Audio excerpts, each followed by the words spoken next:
On October 28, 2021, 25-year-old Mo Wilson climbed up onto her bike, pulled her dark goggles down over her eyes, put her feet on the pedals, and sped off down a dirt path in the West Texas town of Marfa. Mo leaned down a bit over her handlebars and adjusted her bike perfectly to the changing rocky terrain on the path. Pretty soon, she heard the tires of another bike grinding through the dirt and rocks right behind her, and when she turned and saw who it was, she broke out in a huge smile. It was a 34-year-old man named Colin Strickland, who was another rider, who pulled his bike right up alongside her, and the two of them started winding their way down the path together. So Mo and Colin were not just two bike riders out here enjoying a bike ride. They were actually both world-class professional gravel racers. This meant they competed against other cyclists from all over in races that took place on all kinds of different tracks. They would race through deserts, in the mountains, and over long distances down steep wooded paths. And the two of them had come here to Marfa, Texas, because it was home to great desert trails with difficult terrain that made it a perfect training ground for top riders like Mo and Colin. But after riding for a while, Mo looked out at the bright orange and red sunset stretching out across the huge West Texas sky, and she felt happy she'd come to Marfa, but for a reason that had nothing to do with her training. Because Marfa had gained a reputation as this perfect place for a romantic getaway. The small town had become home to upscale restaurants, high-end art galleries, and places to stay where visitors could feel like they were secluded from the rest of the world. And Mo was looking forward to being alone there with Colin. The two of them had met about a month earlier at a major gravel cycling race in Idaho. Colin was already considered one of the top male racers in the world, and he was actually a celebrity in the sport. And Mo was well on her way to becoming his counterpart, but in women's racing. Their shared love and commitment to the sport made it easy for them to get along right away.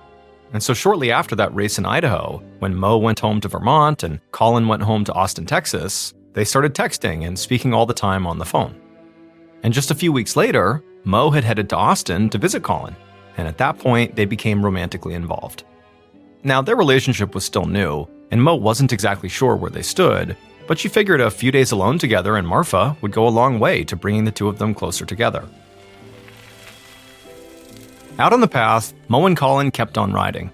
And during this ride, each of them made sure to take the time and made the effort to hone specific skills that they needed to work on.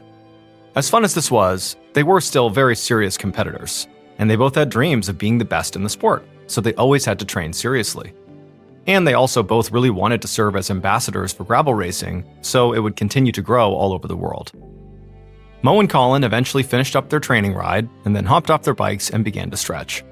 They were both sweaty and a bit worn out, but now they could get all cleaned up and just spend some time together. And later that night, that's exactly what they did. They relaxed and talked in their room, and everything seemed easy between them. But as they were doing that, Colin got a text message, and Mo could see his whole attitude changed. He tensed up and got this annoyed look on his face and quickly responded to the text. Mo didn't want to press him, but she was pretty sure she knew who had just messaged Colin. Because Mo was aware that he had been seeing another woman, Caitlin Armstrong, before the two of them had started talking and texting. Colin said that he and Caitlin had split up, but it was clear to Mo that Caitlin had not gotten over him. After spending a few perfect days in Marfa, Mo tried hard not to worry too much about Caitlin. However, Mo wasn't naive. She didn't just have Caitlin to contend with. She also had the reality that, trying to maintain any kind of serious relationship with Colin was always going to be difficult. She lived in Vermont, and he lived 2,000 miles away in Texas, and in addition to that, they both traveled a ton for gravel racing competitions, and they didn't always compete at the same locations. So this was a big uphill battle from the start. But when it was time to leave Marfa and go their separate ways, Mo hoped that she and Colin had at least started something special enough that maybe could grow into something bigger in the future, even if they couldn't always be together in the same place. And by the time Mo finally got home to Vermont, she was already looking forward to the next time she could see Colin. At about 4:45 p.m. on May 11th, 2022, so a little more than 6 months after Mo's trip to Marfa, Mo wrapped her arms around Colin's waist on the back of his motorcycle as they sped down a road in Austin, Texas. The last 6 months had not gone exactly as Mo had hoped. After leaving Marfa, she and Colin had both been very busy, traveling and competing, like she knew they would be. But through the end of 2021 and the beginning of 2022, she felt like she and Colin had barely spoken. They texted occasionally, but their conversations really just seemed to be focused on gravel racing and competing. And so Mo began to think that maybe their romantic getaway together in Marfa had just been a one-time affair. But then, about a month ago in April, Mo had begun to hear from Colin a lot more. And he didn't just want to talk about racing. And when Mo had told Colin that she was headed to Austin in May to compete in a race and to spend some time with one of her best friends who lived there, Colin got excited and made it clear he was looking forward to seeing her. So now, on the back of Colin's motorcycle, Mo held on to him a bit tighter as he turned off a main road onto a side street. They whipped through a heavily wooded area, past an artificial lake, and into the parking lot of Deep Eddy Pool, a popular public swimming pool in Austin. Mo and Colin hopped off the motorcycle and went inside. Mo took off her shoes and her cover-up that was over her bathing suit, and she dove right in. And while Mo didn't want to force anything, she was already starting to feel like she and Colin had reconnected here since she'd arrived. So they would spend hours just swimming and talking in the pool, having a great time, and then afterwards they climbed out, got dressed, and then went and got dinner together nearby. A little after 8:30 p.m. that same night, Colin dropped Mo off at her friend's place where she was staying. They said they would see each other at the upcoming race, and then Mo climbed off Colin's motorcycle. She smiled and waved as she walked around the building into the alley. Then she headed up the old wooden staircase that led from the alley to her friend's small second-floor garage apartment. Once inside, Mo checked on her gravel bike that she'd brought with her just to make sure it was ready to go. Once she was satisfied that it was in good shape, she headed to the bathroom to take a shower. But before she could ever turn the water on, she heard the sound of the apartment door opening. About an hour and a half later, so a few minutes before 10 p.m., Mo's friend walked into the apartment and called out for Mo. The friend didn't get a response, and so initially, she thought maybe Mo was still out with Colin. But as she walked further into the apartment, she saw Mo's legs sticking out from the bathroom. And the friend actually smiled, because she knew that sometimes, after a long day of bike riding, Mo liked to stretch out on the cool bathroom floor to recuperate, especially if it was really hot outside, and it had been over 90 degrees Fahrenheit most of that day. So she called Mo's name again, but Mo still didn't say anything. So her friend walked down the hall, and when she got to the bathroom and actually saw Mo, she began to scream, because the bathroom wall and floor were spattered with blood. Mo's friend grabbed her phone and dialed 911, and as soon as she heard the operator, she shouted that her friend was covered in blood and unconscious. The operator said he would send first responders right away, but he also began telling Mo's friend how to perform CPR. And so the friend dropped down and started doing chest compressions on Mo, fighting through tears and begging Mo to wake up, but nothing was working. Within minutes, Mo's friend heard the door open, and a first responder quickly rushed to the bathroom. The friend at this point backed away, and the first responder took over CPR. But it was too late. Mo was pronounced dead at the scene.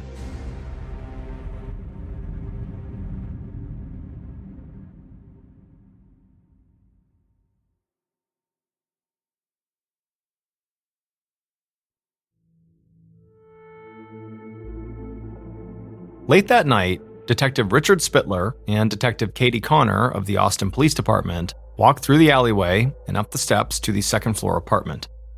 On their way, they passed by a uniformed police officer who was standing with a young woman who couldn't stop crying.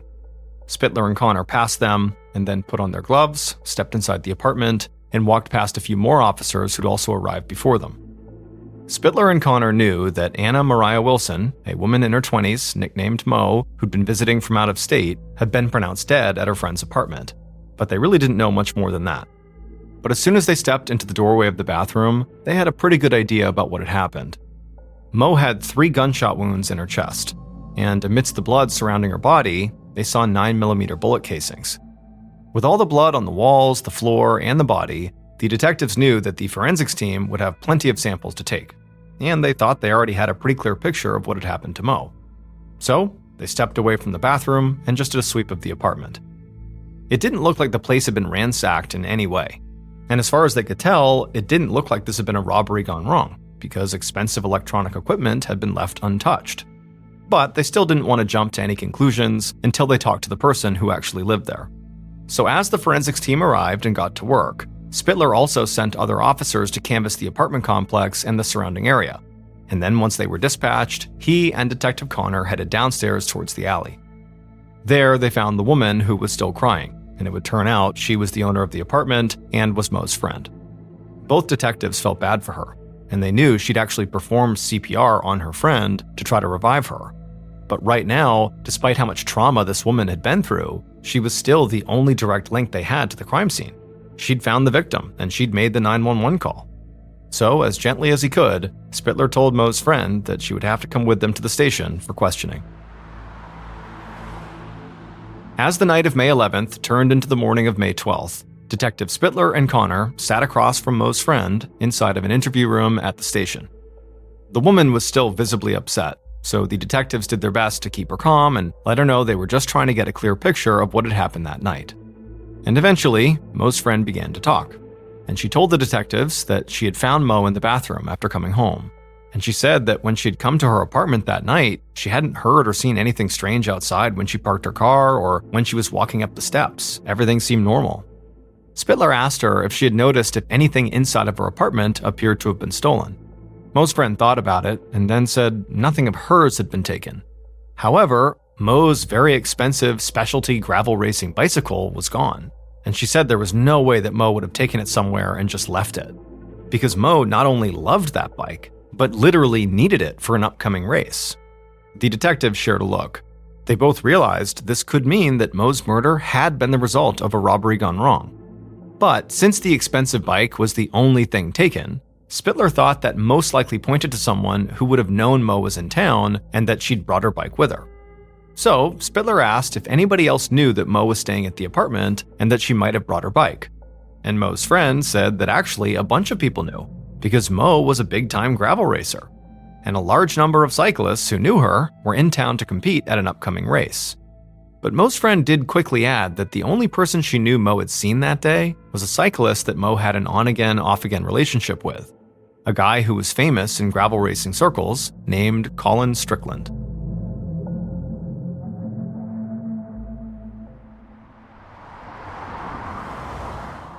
Several hours later, still on the morning of May 12th, Detective Spittler and several other officers drove towards Colin Strickland's house in Austin. After working through the night, Spittler and Connor had begun to believe that the man Mo had been out with the day before was their only legitimate lead. They'd taken DNA samples from Mo's friend who'd found Mo, and while they weren't willing to write anyone off yet as a suspect, neither detective really believed she was the killer. On top of that, the detectives' early theory that Mo's murder could have been a robbery gone wrong had already taken a significant hit. Because as officers had canvassed the surrounding area, they'd found Mo's missing bike, abandoned in a thick growth of bamboo, less than 70 feet away from the apartment where Mo had been killed. The one other piece of possible evidence they'd found had come from video doorbell footage from an apartment near the crime scene that showed a black Jeep Cherokee with a large bike rack driving towards Mo's friend's place not long before Mo had most likely been killed. But the police couldn't get a clear read on the license plate number or a clear look at the driver. So, while Detective Connor stayed behind at the station and tried to track down the Jeep, Spittler and his team pulled up their cars to Colin Strickland's house. And when Spittler glanced out of his window, he almost wanted to laugh because he couldn't believe his luck. Parked right out in front of the house was a black Jeep Cherokee with a large bike rack, just like the one in the video footage. The sight of the Jeep gave Spittler a rush, and he thought this was almost too good to be true. But he didn't want Colin to panic and do something stupid. And as much as this car made it seem like there was a good chance Spittler had just found his killer, he did not want to rush to judgment. So when Colin opened the door calmly and said he was willing to speak to the police, Spittler played everything very close to the vest. And so he started his interview with the most basic questions he could think of. He asked Colin if he knew a woman who was a professional cyclist named Anna, and Colin said no, he didn't know anybody by that name. And this actually blew Spittler away, because it was such a blatant lie that Spittler easily could have refuted, even if he hadn't already heard from her friend that Colin and Mo had a close relationship. In fact, in less than a day, Spittler and his team had found online references to Colin and Mo being at multiple races across the country at the same time. And it was also clear to Spittler that the world of professional gravel racing was a pretty small one. So there was no logical way that one of the top racers on the men's side never would have come across one of the top racers on the women's side. But Spittler didn't show any of that on his face. Instead, he told Colin the woman in question, Anna, had the last name of Wilson and was a gravel rider. And at this, Colin's face suddenly changed, like he was only just now remembering Mo's given name, Anna. And he said, actually, yeah, I do know her. Then the detective told Colin that, well, Mo had died the night before, and now Colin's expression changed again. He leaned over and just started rubbing his face and neck. Spittler didn't know what to make of this. Colin did look upset, but at the same time, he had just acted like he didn't know who Anna was, as if he literally didn't know that the woman he had been intimate with, Mo, that her actual first name was Anna. I mean, I guess it was possible, but realistically, if you're being intimate with this person, you probably know their real first name. But maybe he forgot, but it was just all very suspicious. So, after a moment, Spittler told Colin they would need to take him to the station for further questioning. Spittler knew he didn't have anything to hold Colin on yet, but he didn't want to risk Colin fleeing, and he needed more time because he wanted to get a search warrant for Colin's house. As they walked outside together, Spittler asked Colin if the black Jeep Cherokee belonged to him, and Colin said no, it belonged to his girlfriend who lived with him, Caitlin Armstrong. So Spittler asked if Colin ever drove it, and Colin laughed and said no, wasn't really his style. He said he liked to drive motorcycles and big diesel trucks. Spittler smiled and nodded like it was no big deal, but deep down he knew that Colin could easily be lying here. I mean, it was just as likely that, he was at Mo's friend's house the night before, driving that Jeep Cherokee. But right now, it was Colin's word against his.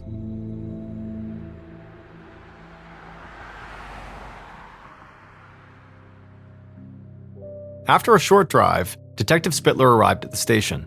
While the suspect, Colin Strickland, was taken to an interview room, Spittler told his partner, Detective Connor, about how he'd found the black Jeep with the bike rack on it. It was Colin's live-in girlfriend's car, Caitlin Armstrong. And Detective Connor seemed shocked, not because she was surprised about the Jeep, but because she'd also discovered something huge about Caitlin. While she and the rest of the team were searching for the Jeep and, naturally digging into Colin Strickland's background because he was someone who was seeing Mo, they had discovered his and Caitlin's relationship. And a quick search of a police database showed that police had an outstanding arrest warrant for Caitlin. Because years earlier, Caitlin had gone in to get Botox done at a place in town, and she had agreed to pay for it, she got the services done, but then at the end, when she was actually told to cough up the money, $650, she had run out without paying. Spittler could barely contain his excitement, because this meant they could bring Caitlin in and hold her on that warrant, even if they didn't have enough evidence to hold her in Mo's murder case yet. And that just meant they would have more time to look into her possible connection to the murder. Or at the very least, they would have leverage on her. And if she maybe knew something about her boyfriend, Colin Strickland's potential involvement in Mo's murder, she might be more willing to give up that information. As the detectives talked, they found it hard to believe how quickly things were coming together. In the course of just a single day, they'd already moved in on 2 primary suspects, and it really looked like the doorbell camera footage of the Jeep, along with all the ample circumstantial evidence, pointed to one or both of these people. Shortly after that, officers were able to track down Caitlin at work. They brought her into the station, and at that point, the detectives split up. Spittler continued his conversation with Colin that they had started back at the house, while Caitlin was brought to a separate interview room to sit down with Detective Connor. By this point, Caitlin knew about Mo's death, so Detective Connor didn't waste any time. She went right after Caitlin about her Jeep.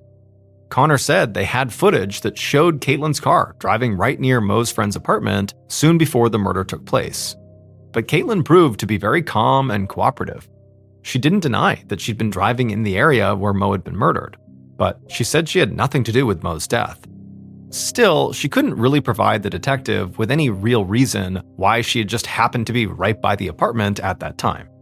And while Caitlin never lost her cool, Connor did notice a change in her voice and body language when the subject of Mo's relationship with her boyfriend came up. Caitlin started to sound like a jealous girlfriend. She began talking about how she and Colin had broken up for a short period of time, and it was during that time that Colin apparently had begun seeing Mo a little bit, and it just clearly rattled Caitlin. And by the end of the interview, Detective Connor flat out told Caitlin that the evidence did not make things look good for her, and Caitlin just sort of nodded in agreement. And Detective Connor didn't really know what to make of it. Caitlin didn't confess to anything, but also didn't really defend herself. She just kind of accepted that she was being looked at seriously as a suspect in a murder case, and didn't really put up much of a defense. And while the Jeep footage was pretty damning on its own, realistically, it was not clear in the video who was driving.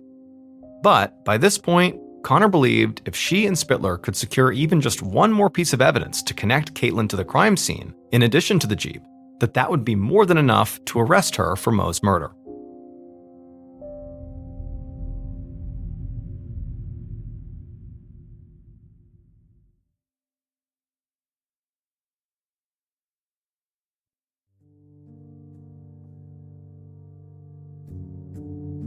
In the days following the interviews with Caitlin and Colin, police did obtain a search warrant for their house. And inside the house, they found 2 9mm pistols, which matched the type of bullet casing found at the crime scene. Now, all they had to do was wait a few days for the ballistics report to come in to see if one or even both of those guns had fired the rounds that killed Mo. On May 14th, so 3 days after Mo's death, the race that she had actually come to Austin to take part in went ahead as scheduled. But the race quickly turned into a kind of memorial for Mo. For the opening portion of the race, the riders all rode slowly and stayed together in a pack, placing their hands on each other's backs, while others openly sobbed on the course. And when the winner on the men's side of the race crossed the finish line, he didn't celebrate. Instead, he took off his helmet and bowed his head. He would later post on Instagram, quote, "A normal victory salute was inappropriate on a day like this." But as riders from all across the country used that race in Austin as a way to honor and celebrate the life of Mo Wilson, a person most of them considered a friend who they loved and respected, there was one rider whose absence seemed to cast a shadow over everything. Colin Strickland, one of the most popular competitors in the world, and someone who people clearly saw had a relationship with Mo, even if it was just a friendly one, had not shown up. And 3 days later, on May 17th, the detectives read over the ballistics report at the station, and as they did, both of their faces lit up. Because it was clear in the report that one of the guns found in Colin and Caitlin's house was the murder weapon. Following that ballistics report, Spittler and Connor felt a mix of excitement and relief. They believed that in less than a week, they had basically cracked Mo Wilson's murder case. They still weren't sure if either Colin or his girlfriend Caitlin had acted alone, or if maybe they had killed Mo together. But they felt confident they now had more than enough evidence to charge them both. The murder weapon had been found in their house, and police had footage of Caitlin's black Jeep driving near Mo's friend's apartment soon before the murder took place.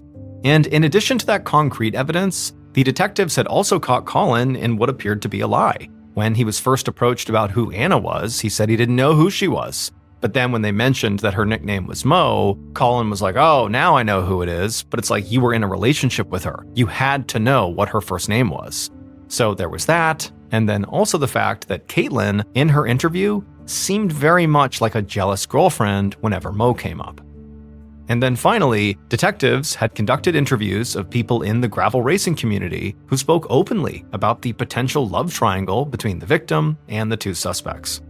So, as far as Connor or Spittler were concerned, either one or both of their suspects would soon be going away to prison for a very long time. But before Spittler and Connor were able to wrap up everything and hand the case over to the district attorney, their investigation, which had been incredibly straightforward so far, took a bizarre turn that neither of them saw coming. In late June, about a month after Mo's murder, Austin police got word from a small group of United States Marshals who were working in Costa Rica. The Marshals told the detectives that they were on the trail of a fugitive named Ari Martin, and they believed that Ari was involved in the murder of Mo Wilson.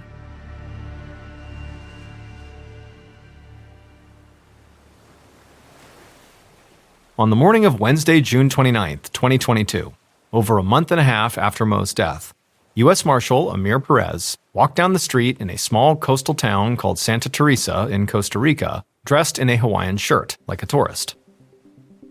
Perez and his small band of marshals had been desperately trying to track down the wanted American fugitive named Ari Martin for over a month.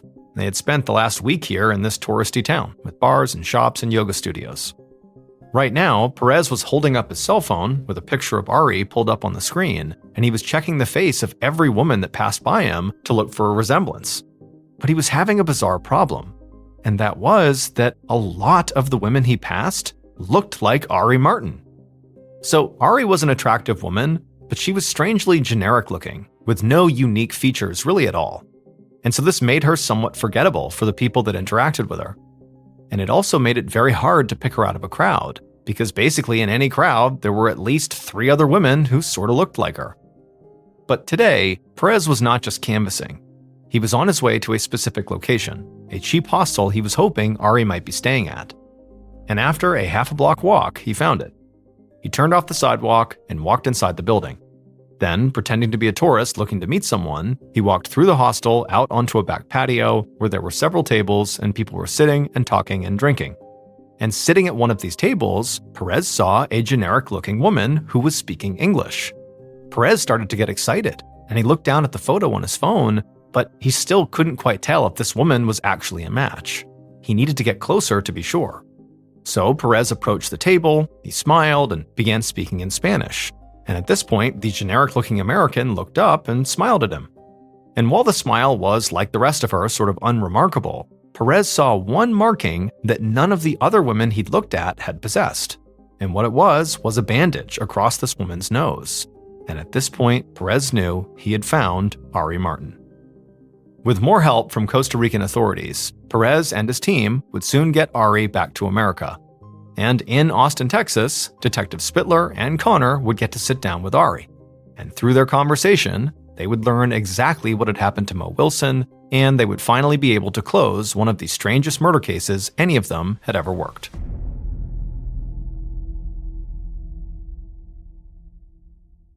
Based on information provided by the fugitive Ari Martin, evidence found in the United States and Costa Rica, and interviews conducted throughout the investigation, the following is what police believe happened to Mo Wilson on the night she was killed, May 11th, 2022.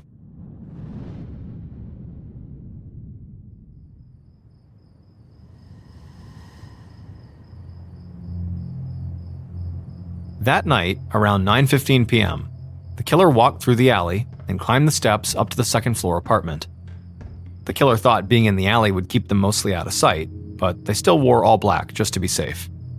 Even though the sun had set, it was still very hot outside, and the killer could feel sweat dripping down their face. They used their sleeve to wipe their face, then they drew a 9mm pistol from their waistband and opened the door. As slowly and quietly as they could, the killer walked into the apartment and made their way down the hall. At some point, they stopped and looked over at the high-end gravel racing bike leaning up against the wall. Eventually, they kept on moving down the hall, and as they did, they heard something coming from the bathroom. They stopped and looked over at the bathroom door, and they saw light coming out from underneath. Clearly, somebody was in there. At this point, the killer grabbed their gun tightly and took a few more steps until they were stopped right in front of the bathroom door. There, they took a steadying breath, raised their gun, then reached out with their offhand and opened up the door. Inside the bathroom, Mo saw their killer and she screamed, but before Mo could do anything, the killer fired off 2 shots from their pistol. The bullet struck Mo directly in the chest, and she fell to the floor on her back as blood spattered the walls. The killer walked over and just stood over Mo, staring down for a few seconds, seeing all this blood run from her wounds onto the ground. Then, the killer raised their gun again, aimed it at Mo's chest, and fired for a 3rd time. After that, Mo lay motionless on the bathroom floor. For a few moments, the killer just stood there, staring down at Mo, trying to make sure she really was dead. And when she continued to lay there motionless, the killer felt confident she was. So, they turned around and headed back into the hallway. There, they grabbed Mo's expensive bike that was leaning up against the wall, and with it in hand, they moved as quickly as they could back towards the door. The bike was cumbersome to move, but the killer managed to handle the outside stairs quickly and rushed into the alley with the bike. Then they ran through the darkness to a spot they knew was covered with a thick growth of bamboo. The killer then tossed Mo's bike into the bamboo, hoping it would hide it and convince the police that Mo had been killed for her expensive bike. Once the bike had been ditched, the killer took a deep breath, then ran out of the alley and hopped into the black Jeep Cherokee that was parked nearby. Once in the car, they hit the gas and sped away across town.